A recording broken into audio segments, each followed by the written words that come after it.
আমাদের পাড়ার রমেনবাবু খুবই খাদ্যরসিক মানুষ। এহেন রমেনবাবুর জীবনে দুর্যোগ নেমে এলো যখন তার রক্তে সুগার ধরা পড়ল।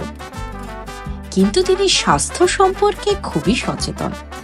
তার পরের দিন থেকেই তিনি অক্ষরে অক্ষরে ডায়েট চার্ট ফলো করতে শুরু করলেন। শুধু রবিবার দুপুরে পাঁঠার মাংস দিয়ে ভাত খাওয়ার সময় রমেনবাবু একটু মাত্র জ্ঞান হারিয়ে ফেলেন আর কি। কিন্তু তিনি অত্যন্ত স্বাস্থ্য সচেতন মানুষ, তাই রোজ নিয়ম করে মেথির গুঁড়ো খেতে ভোলেন না।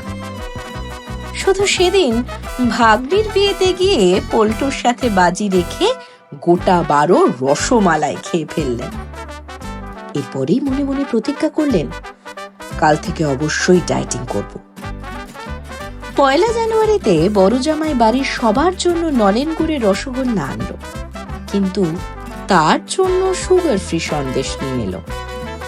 রমেনবাবু সবার সামনে হাসি মুখে সন্দেশ খেলেন ঠিকই, কিন্তু দুধের স্বাদ কি ঘোলে মেটে?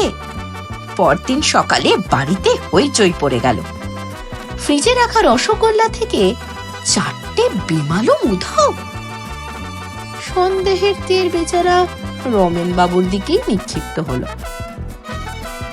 কিন্তু তার স্বাস্থ্য সচেতনতার সত্যি তুলনা মেলে না। তাই তিনি রোজ 1 ঘন্টা নিয়মিত মর্নিং ওয়াক করেন। কিন্তু প্রায়ই ফেরার পথে পাড়ার মোড়ের দোকানে গরম কচুরি আর জিলিপির স্বাদ গ্রহণ উপেক্ষা করতে পারেন না।